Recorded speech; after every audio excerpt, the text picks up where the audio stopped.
She didn't know what she had expected, but it wasn't this. The truck that pulled up to the Harrowfield station was rust-bitten along the wheel wells, the left headlight slightly crooked, and the man who stepped out of it looked like he hadn't spoken to another human being in a long time. Not unfriendly, exactly. Just unused to it. Like a door that hadn't been opened in years, the hinges stiff, the frame settled into itself.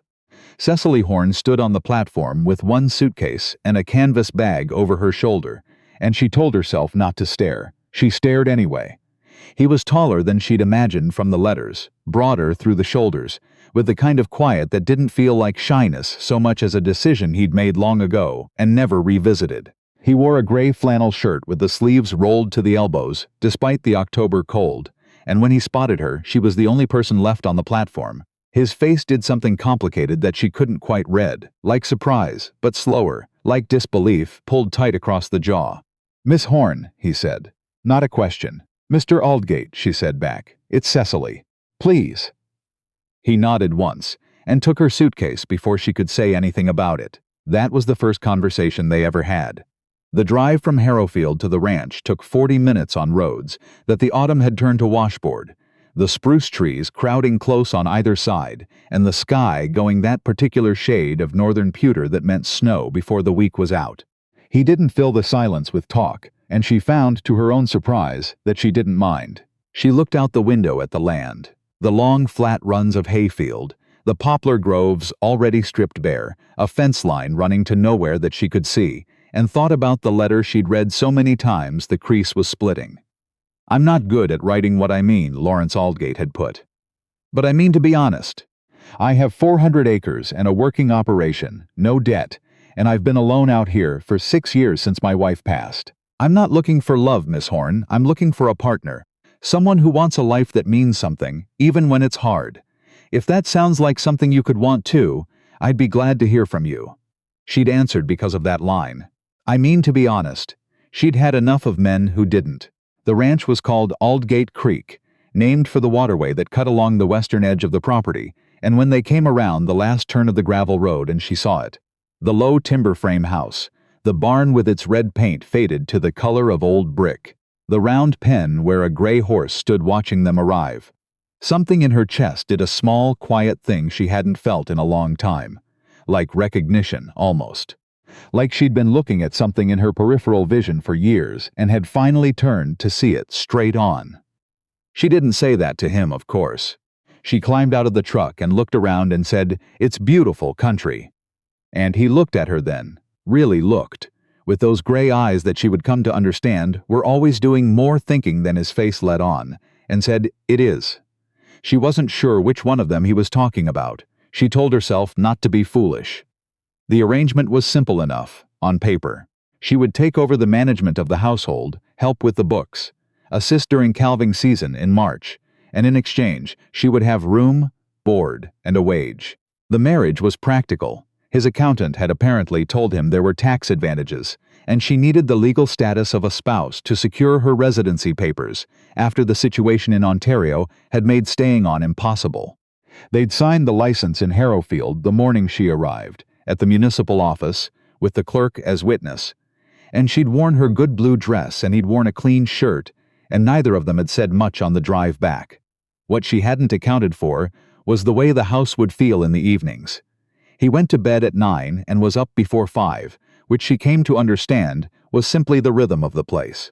But in those early weeks, after supper, she would sit at the kitchen table with her tea going cold and listen to the particular silence of a house, where one person is trying very hard not to intrude on another person's quiet, and she'd find herself thinking about Perth, Ontario, about the small apartment above the hardware store, about her sister's voice on the phone saying, "Cecily, you have to do something, you can't just stay there," and she'd press her hands flat on the table and remind herself that she'd made a choice, she'd chosen this. She just hadn't understood yet what this was going to become. The first real conversation they had, not logistics, not arrangements, not there's feed in the barn, and the propane gets delivered Thursday, happened on a Sunday morning in November, about 3 weeks after she'd arrived. She'd been up since 6, and she'd gone out to look at the horses in the early dark because she couldn't sleep, and she found him there already, leaning on the fence rail, watching the gray mare move in the frost-stiff field. "Couldn't sleep either," she said. He looked at her sideways. "Don't usually sleep much past 4. That sounds like a kind of suffering." Something moved at the corner of his mouth.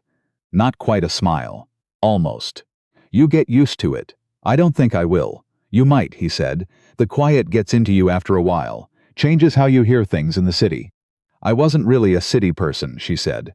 "I grew up in Lanark County, small town." He was quiet for a moment. "What made you leave?" She considered how much truth to give him.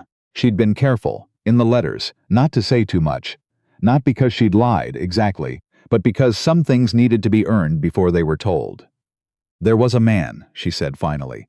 "It took me too long to understand that he was not who I thought he was." Lawrence Aldgate looked at her then, fully, with that gray steadiness that she was starting to recognize as his version of paying attention. "Did he hurt you?" "Not the way you're asking," she said. "Not with his hands." She paused. "But there are other ways to make a person feel like they're disappearing." He turned back to the mare. "Yeah," he said after a moment. "There are." She understood somehow that this was not an abstract agreement. His name had been Derek Voss, a name she still thought of with the particular flatness you reserve for things that have stopped having power over you, or that you're still pretending have stopped. He was from Smith's Falls, from money, from a family that had opinions about everything, and stated them like facts. He and Cecily had been together for 3 years, and for the first 18 months she had genuinely believed she was building something. What she'd actually been doing was making herself smaller. She'd done it so. Gradually, she hadn't noticed until she couldn't remember what she'd wanted before she'd wanted his approval. When it ended, when she finally said the words out loud in his kitchen on a Tuesday in February and watched his face do something that wasn't grief so much as wounded pride, she'd driven back to her apartment and sat on the floor with her back against the bed and felt, under the grief and the shame and the relief, something she couldn't name at the time. Later she understood it. She'd felt the first tentative edges of herself coming back. It had taken another year to find the listing. She'd been browsing almost idly, the kind of thing you do at midnight when you can't sleep and you're reading about people living differently, and there it was. An agency in Alberta matching women willing to relocate with ranchers in need of domestic partners. She'd almost closed the page. She'd read it twice more, then a third time. She'd thought about her sister saying you can't just stay there. She'd thought about the way the apartment had started to feel like a holding pattern, a pause between things. She'd written the first letter at 1 in the morning, not thinking she'd send it. She'd sent it. And 6 weeks later, she was in Lanark County loading her suitcase into her sister's car to go to the train station, and her sister had hugged her hard and said, "You're either very brave or completely insane," and Cecily had said, "I know," and neither of them had known which one was true. Winter came the way it does in that part of Alberta. Not gradually, but all at once, like a decision. The temperature dropped to -30, and the snow came sideways, and the horses grew their winter coats, and the whole operation of the ranch contracted inward, tightening around the essential things: feed, water, heat, safety. She learned the rhythm of it. She learned that the water lines to the barn needed to be checked twice a day when it was cold enough, that the generator required a specific sequence to start properly, that Lawrence Aldgate ate the same breakfast every morning without apparent boredom. 2 eggs, toast, black coffee, and that he would always leave a cup poured for her before she came downstairs, even though she'd never asked him to.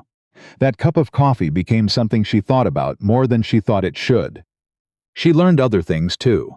That he'd grown up on this same land, that his father had built the barn, and his grandfather had broken the first fields, that the mare's name was Pello, and she was 15 years old, and had belonged to his wife, and he kept her because she had. That he read in the evenings, actual books, from a shelf in the front room that surprised her with its range, and that he'd once told someone in town that he didn't see the point of television and had apparently stuck to it. She learned that he was, under the quietness, funny, dryly, unexpectedly, in ways that took her a beat to catch. That he was meticulous with the animals and impatient with paperwork. That when something broke, he fixed it himself if he possibly could, and only called for help as an absolute last resort, which she recognized as both a practical virtue and a certain kind of stubbornness. She was beginning, she realized, to find him out. He was beginning, she suspected, to find her out, too. She caught him watching her sometimes. Not in a way that made her uncomfortable. Nothing like that, more like he was recalibrating something. Like the person she was turning out to be was different from the one he'd expected, and he was deciding what to do with that. She knew the feeling exactly. By February, she had stopped thinking of herself as a temporary arrangement. She had stopped thinking of the ranch as his place and started thinking of it as their place, which surprised her when she noticed it, and then surprised her more when she didn't feel any particular need to correct it.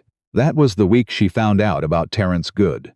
It started with a phone call she wasn't meant to hear. She'd come back from town early. The roads had been bad and she'd cut the errands short, and she came into the kitchen to find Lawrence standing at the counter with the phone to his ear, his back to her, his whole body carrying a tension she hadn't seen in him before. She almost said something. Something in the set of his shoulders made her stop. "I'm not interested in what he's offering," he said very quietly. "Tell him that." A pause. "No. The answer is no. Has been no for 2 years, and it's not changing." Another pause, longer. "Then let him come out here and tell me himself." He hung up. He stood with his hand on the counter for a moment. Then he turned and found her standing in the doorway, and whatever he'd been carrying went behind something he closed over it. "Road's bad," he said. "Who's Terrence Good?" she said. Something moved across his face. "Where did you hear that name?" "Just now." "I came in the back. I'm sorry, I should have said something." He looked at her for a long moment, and then he pulled out the chair at the kitchen table. Not his usual chair, the other one, hers, and sat down at it, which was unusual enough that she came and sat across from him. "He's a land developer," Lawrence said, "out of Calgary. He's been after this property for 3 years. Wants to put up a resort lodge, luxury tourism operation. He's made 3 offers, and you've refused them, every time, and now?" He set his hands flat on the table, the way she'd noticed he did when he was choosing words carefully. "Now he's apparently decided to try a different approach." He looked up. "There's a water rights dispute. He's been filing with the provincial board, claiming the creek changes the drainage on a neighboring parcel he owns to the south. It's a legal argument, not a strong one. But legal arguments cost money to fight even when you're right." Cecily sat with that for a moment. "How much money? Enough that it's a problem." She looked at him. "You should have told me." "It wasn't." He stopped. "It wasn't what?" "It wasn't your problem," he said carefully, like he knew already that wasn't the right answer. "Lawrence," she said, "I don't know exactly what kind of arrangement you think this is, but I signed papers. This is my home now, too. That makes it my problem." He looked at her for a long time, long enough that she felt the weight of it. "All right," he said finally, and she understood that more had been said in that pause than in either of their sentences. They went to see the lawyer in Harrowfield the following week, a woman named Blanche Fortin, who had been handling land disputes in the county for 30 years, and spoke in the direct, no-waste manner of someone who charged by the hour and respected your time enough to honor her own. She reviewed the filing, asked several pointed questions, made a few notes. "He doesn't have a strong case," she said, "but he has money and patience, which matters more than a strong case sometimes. What he's counting on is that this gets expensive enough you'd rather sell than fight." "We're not selling," Cecily said. Lawrence looked at her. Blanche Fortin looked at her. She hadn't planned to say it quite so flatly, but she found she meant it completely. "Then we fight," said Blanche. "I'll need a retainer." What happened next came from a direction none of them had expected. Terrence Good, it turned out, was not simply an aggressive developer. He was a man with a pattern. 3 other land acquisitions in the province over the past decade, all of them involving similar pressure tactics, 2 of them involving outright fraud that had been settled quietly out of court. This Cecily learned not from the lawyer, but from a woman named Isabel Crow, who called the ranch one evening in March, out of nowhere, saying she'd heard through the county grapevine that the Aldgate property was in a dispute with Good. "I know what he does," Isabel said. "My family had the Sable Creek quarter section. We sold. In the end, we shouldn't have. He never disclosed that the resort he built on our property was partially on a floodplain. We found out 2 years later when the insurance documents came up in an unrelated claim. If you're fighting him, you should know this." Cecily thanked her. She sat with the phone in her hand for a moment after she hung up, thinking. Then she went and found Lawrence in the barn. "I need you to come inside," she said. "I found something." They sat at the kitchen table until 11 that night. working through it. The documents Isabel had agreed to share, the provincial filings, the pattern of applications, a name that appeared twice in the paperwork as a silent partner that they eventually traced to a numbered corporation in Calgary registered to Good's brother-in-law. It wasn't nothing. It was actually something. Blanche Fortin, when they brought it to her the next morning, went very quiet and then said, "Well, that changes things somewhat." The filing went in 3 weeks later. Not just a defense of the water rights claim, but a counter-complaint to the Provincial Land Board alleging material misrepresentation in 2 prior development approvals. Blanche had contacted the families at the other affected properties. 2 of them agreed to join. The whole thing grew larger than Cecily had imagined, which both frightened her and made her feel, in a way she hadn't felt in a long time, like she was actually doing something that mattered. Terence Good came out to the ranch himself in April. She'd been expecting it, in the abstract. She hadn't expected him to show up on a Tuesday morning while Lawrence was in the far field checking the fence line after the spring melt, which she suspected wasn't a coincidence. He drove a clean black truck, too clean for rural roads, and he was the kind of man who looked like he'd decided at some point in his 30s that confidence was the same thing as entitlement, and had never been sufficiently corrected. He knocked at the back door. She opened it. "Mrs. Aldgate," he said. She looked at him steadily. "Mr. Good." He smiled. It didn't reach any further than it needed to. "I was hoping to speak with your husband." "He's not here right now," she said. "You can speak with me." Something shifted very slightly in his expression. Recalculating, she thought, the way people do when the person they've dismissed turns out to require a different assessment. "I'll wait," he said. "That's fine," she said. "But I don't think you'll hear anything different from him than you'll hear from me." He looked at the paperwork she was holding. She'd been doing the books when he knocked, and his expression settled into something flatter. "Mrs. Aldgate," he said, in the tone of a man accustomed to patience being read as authority, "I want you to understand that the offer on the table is genuinely generous. More than generous. Most people in your position would see this as an opportunity. Most people in my position," she said, "don't have a position they want to keep. This is a hard life. I know it is. You've been here, what, 5 months? 6? Then with respect, you haven't really seen a winter out here," she said. "I have. Seen a calving season? I've just finished one. I pulled 2 calves myself in March when my husband needed an extra pair of hands, Mr. Good, at 2 in the morning in -15, and I'd do it again tomorrow. So when you tell me I don't understand what I'm choosing, you'd be wrong."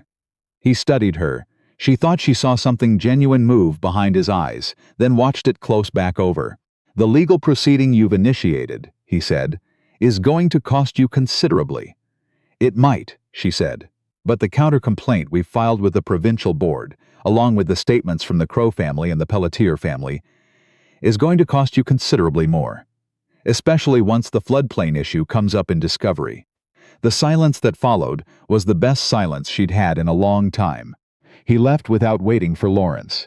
She stood at the back door and watched his truck disappear down the gravel road, and she felt something settle in her chest. Not triumph, exactly, quieter than that. Stia dear. Like something she'd been carrying had finally found the right shelf. She heard the ATV coming across the field and turned to see Lawrence pulling up to the gate, and she raised a hand. He climbed off and walked over, reading her face in that careful way he'd gotten better at, or maybe she'd gotten better at letting him. "Good was here," she said, his jaw tightened. "Are you all right?" "I'm fine." She almost smiled. He left. He studied her for a moment. "What did you say to him? Just the truth," she said. "Seemed like the most useful thing." He stood there in the morning light, with the frost still on the fence the hill and the whole of the spring land opening up around them, and he looked at her the way he'd looked at her on the platform in October, that first slow look, the recalibration, but different now, settled into itself. "Cecily," he said. She waited. "I think." He stopped. Tried again. "I'm glad you wrote that letter." She thought about the apartment in Perth, about the floor she'd sat on, about her sister's voice and the listing she'd almost closed, about the train platform and the rust-bitten truck and the first cold cup of tea she'd drunk alone in a kitchen that didn't know her yet. "So am I," she said. The provincial board ruled in their favor 7 weeks later. The water rights claim was dismissed. Good's 2 prior development applications were ordered into formal review. The numbered corporation was flagged for audit. Blanche Fortin called with the news on a Wednesday afternoon and managed to sound almost pleased, which Cecily understood was probably the closest she got to celebration. Lawrence was in the barn when she went to tell him. She stood in the doorway with the phone still warm in her hand and said, simply, "We won." He looked up from the tack he was mending. He set it down. He crossed the barn and he stopped in front of her, and she watched something move across his face that she'd never seen there in full before. Open, unguarded, something that had been waiting for a long time to be allowed. "We won," he said, like he was trying the words. "We won," she said again.